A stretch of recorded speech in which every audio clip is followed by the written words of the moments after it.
So it's really, I really want people to like me because I'm a normal person. Any normal person wants to be liked. But you really just got to look it up yourself. I mean, I'm going to tell you that if you look at any of these passages and go to the original, there's nothing there.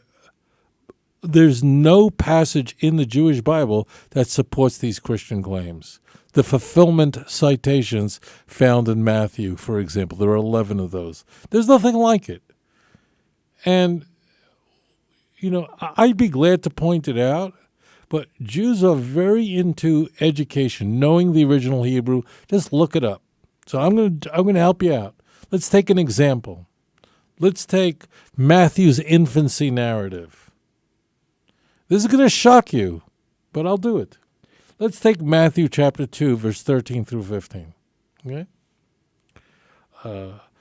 An angel comes to Joseph in a dream and tells him that Mary is not only pregnant, but that he should not divorce her.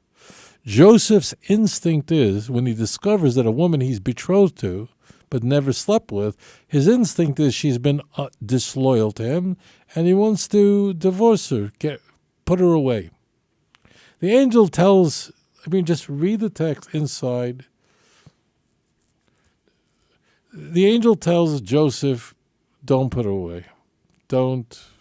Now, what happens later on in the text in Matthew chapter 2 is that Herod the Great is seeking to destroy the child, to kill this child, because he's informed that the king of the Jews was born in Bethlehem. And to support these 2 points, Matthew quotes from 2 different passages. So in Matthew 1:23, we are told that the prophecy that the Messiah is to be born of a virgin is quoted in Isaiah 7:14. It just ain't there. Caution. If you're using an English Bible or a Malay Bible, you're not going to see it. Why? Because the translators changed the translation. Okay? So let's just put it here, okay? Translations are a human iteration. They're man-made, okay? You could put anything you want to in the translation because there's only 61 people in the entire country of Malaysia that speak Hebrew. So you could write anything you want to. So I'm only interested in what Isaiah wrote. I'm not interested in what it says in hundreds of English Bibles. Isaiah says nothing like that. Hine ha'alma hora v'yeled bain. Behold, the young woman is with a child. Doesn't say a virgin. The way you say virgin Hebrew is betula. It isn't there. Don't let people tell you otherwise. It just isn't there. And then it says, V'kara shemo Emmanuel, and she will call his name Emmanuel. Matthew changes it completely. The context of Isaiah 7:14 has nothing to do with a Messiah born 700 years later. It relates to a civil war between the northern kingdom of Israel, who had allied itself with Syria against the southern kingdom. Look, you want to know if I'm telling you the truth, right? And you love God, or else why are you watching this broadcast? Please, read Isaiah chapter 7, verse 1 through 13. Read the introductory passages once and just make sure I'm telling you the truth. That's all I can say to you, my friends. I pour my heart out to you, but I can't do more. The word isn't there. The context has nothing. The context has to do with a Syrio-Ephraimite war. That's what it's called. It was a war where, I can't go into it now, but 2 powers allied itself. The northern kingdom of Israel, because it was a divided kingdom, allied itself with Syria against Judah, the southern kingdom, which had allied itself with Assyria. Don't worry about it. I mean, you should worry about it. You should know it. But for right now, if you read those first 13 passages, you would see immediately what I'm saying to you is true. It has nothing to do with what's going to happen. Messiah born in 700 years. The word virgin isn't there. And don't let people bother you with Septuagint nonsense. I'm being straight with you. You're very vulnerable because you're using a translation. And you should always seek to rid yourself of these crutches and wheelchairs. People who are in crutches and wheelchairs only hope that one day they'll be well enough to walk again. Why aren't you, a God-fearing person, hoping also not to use a wheelchair and to be healed so you can read it in the original language? You should hope every day that the moment will arrive when you're done with translators. Because it's just a human iteration. That's all it is. That's why religious Jews all read from a Hebrew Bible. We all read Hebrew since we're children. And no Christian school teaches children Hebrew. None. Not one Christian school in Malaysia. There are plenty of Christian schools in Malaysia for Christian children. None of them teach children Hebrew. None. Not one. Could you imagine? And there are very religious Christians in Malaysia. You know I'm telling the truth. You know I'm not making this up.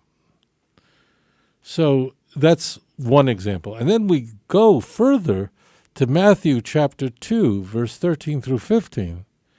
So there, the family is then told that they have to leave, that Herod is seeking to kill the child.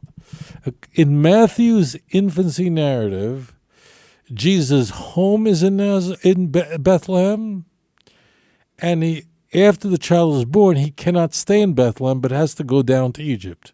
And he's to stay there as long as Herod is alive, because Herod is seeking to kill the young child. So the family goes down to Egypt. This story is not in Luke, and not only is it not in Luke, the exact opposite story is in Luke. I'm not going into it now. But these two stories are utterly incompatible. I have a whole chapter on this in Volume 1 of Let's Get Biblical. Right now, what happened? And Matthew says in verse 15, this is not an arbitrary event. This is not an accident. No. It was foretold in your Old Testament that the Messiah had to go down to Egypt. And he says, because as it says, out of Egypt have I called my son. Could you imagine that? Matthew 2:15, we are told, quotes the Jewish Bible that says, out of Egypt have I called my son. Now, as it turns out, that verse exists, and if you have a Christian Bible, there'll be a footnote, and it'll tell you, look it up in Hosea chapter 11, verse 1. I'm not kidding. It'll tell you that. You can look it up, believe me. If you look that up but read the whole verse, because Matthew, for some reason I can't imagine, does not quote that entire verse. For some reason, for some mysterious reason, Matthew only quotes the end of the verse. Why doesn't he quote the whole verse of Hosea 11:1? Now, you could just turn your Bibles to Hosea 11:1. And what does it say there? It says, when Israel was a child, then I loved him. And out of Egypt have I called my son. That verse, does that verse talking about the Messiah? No. What did the author of Matthew do? Ripped it out of context completely. So, my friends, I'm just giving you examples here. Just two fulfillment citations right from the get-go. Just open the New Testament, bingo, you're there. So how could someone trust this?